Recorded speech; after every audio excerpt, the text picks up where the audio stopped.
Hi, and welcome to day 19 of the 21-day Fat Loss Focus Challenge.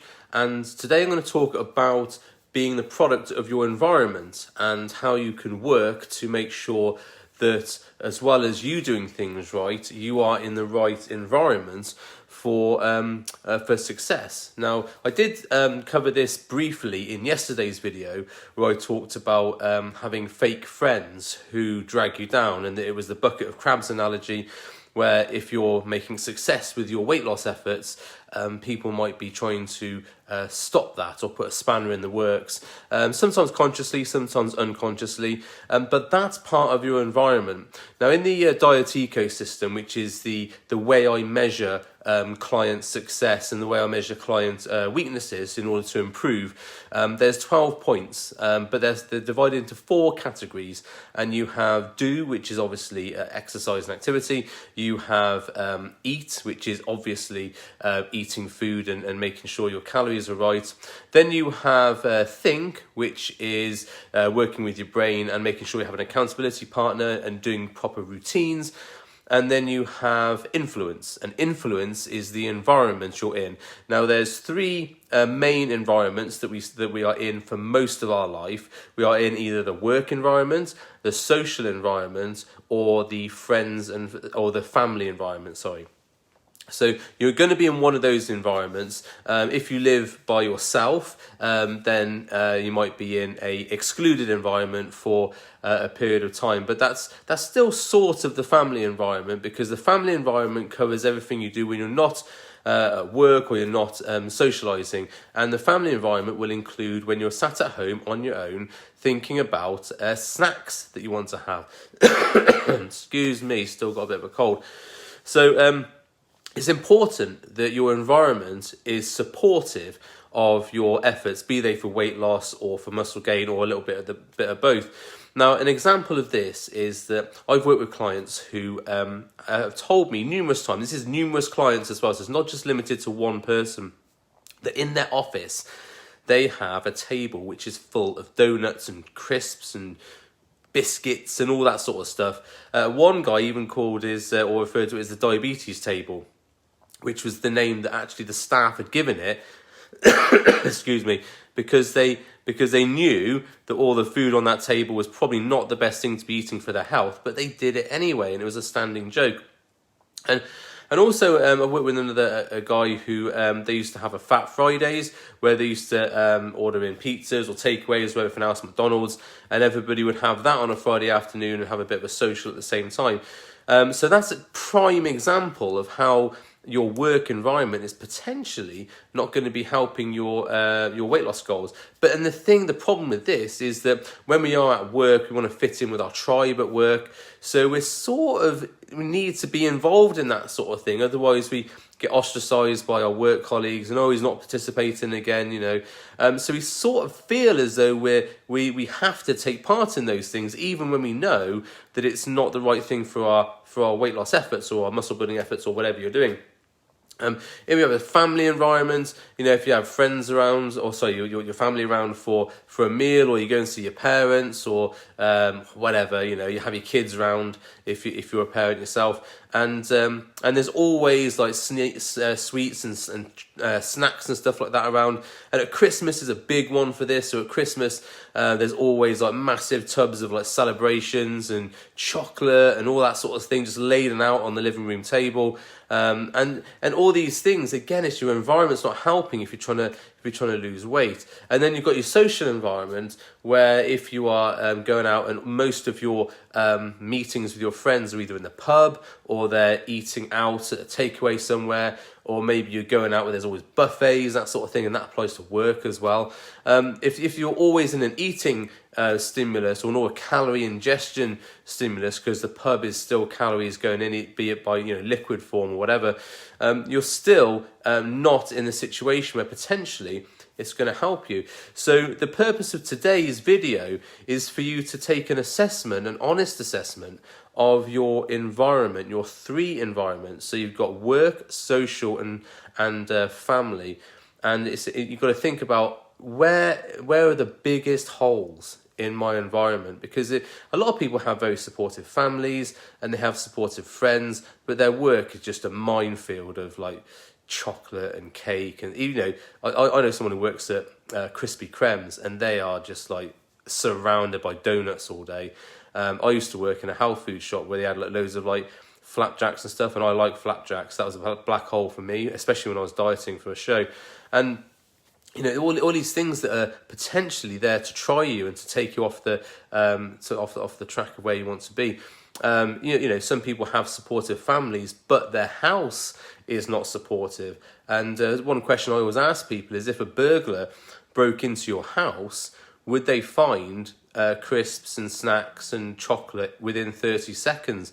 Because if they can find it within 30 seconds, you can find it within 5 seconds, because you know where it is. And this is something that if you know where these snacks are kept and it's easy to get them, you're increasing the opportunity and also the ease of you for eating those things. And one thing I talk about in habit building, which is over the other side on the thing, is if you want to change your habits, as in snacking and eating all this food, you need to make the low calorie snacks more available and more appealing than the higher calorie snacks. So for some clients, we've even gone to the point of putting the chocolate right at the top cupboard where they have to get a step ladder to get it, and instead having low calorie snacks on the side of the kitchen so they're easier to get. It's just again a trigger to say, look, you're supposed to be eating this, not that up there, and it makes you think for a second about it before you do it. So, and it might be again that your work environment is supportive, and your friends or your family environment is supportive, but then your social life is going to the pub all the time, and it's or going out for takeaways with the mates or whatever. So there's that environment. Now, what I'm saying here is you don't need to say, oh no, I'm not going to go out for takeaways with my mates, because that's wrong. That's not that's not living your life, and you have to live your life when you're whatever you're doing. You have to have a life, and you have to have your friends.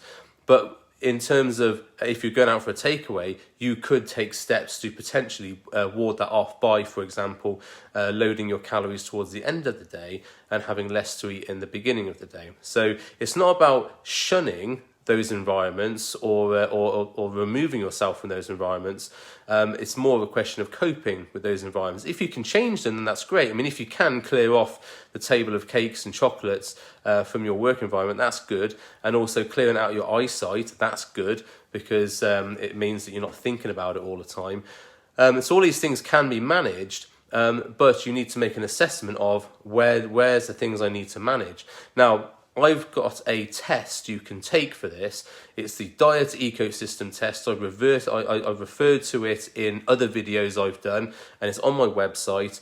And I'll put a link below in the comments so that you can go to it and link to it. If you're watching this on YouTube, the link will be in the comments. And if you're listening to this on a podcast, you can go to my website, bknutrition.com, and then you can take the diet ecosystem test there.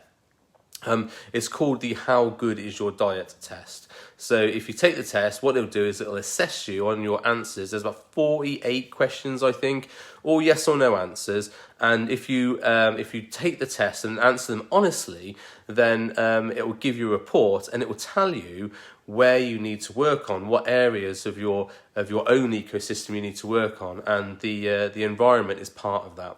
So I would encourage you for today's taking action is to, first of all, have a look at your own environment, see where you can make some quick wins, as in removing high-calorie stuff from your eye line straight away and making it easier to get low-calorie snacks and high-calorie snacks. But also take the diet ecosystem test, the How Good Is Your Diet test, and that will give you a personalised PDF and report that you can then use to improve your own social environment and family environment and working environment. And I'll follow that up with 4 emails after you've done the test, which will give you an overview about how I've worked with clients before and how I've worked with their weaknesses in certain areas and how they've got the results at the end. So you can see the process in action, because it's not very easy to put something into, you think, oh, just do this, okay, it's like, yeah, create a calorie deficit. Okay, how do I do that? If you can see how I've done it with clients and how they've transformed their lives addressing these issues, then potentially some of that will lap over into what you're doing. So again, this is all free. You don't have to pay for it. Just go there, do the test. You will have to give me your email address. So I will send you some emails. You can unsubscribe if you want. Doesn't matter to me if you don't receive my emails. Just unsubscribe, no problem whatsoever. But I would encourage you to get those first 4 or 5 emails first, so that you've got at least them that you can refer to and change your own score. Okay, so that's the task for today, is to go and have an assessment of your own environment, and also take the diet ecosystem test, which the link will be in the comments below, or go to bkmnutrition.com and you can take the test there. Okay, thanks for watching. Have a great day. It's Saturday, so have a good evening. We are on day 19, so there's 2 days left. We are, I think, a day behind. So I'll do day 20 tomorrow, and actually on day 21, which is essentially day 22, which will be Monday, I'll do a final video, and that will complete the 21-day challenge. And if you are watching back, you can go and watch the videos back again, and use whichever ones you need to address your own diet and improve your own diet. So thank you very much for watching. Have a great evening, and I'll see you later.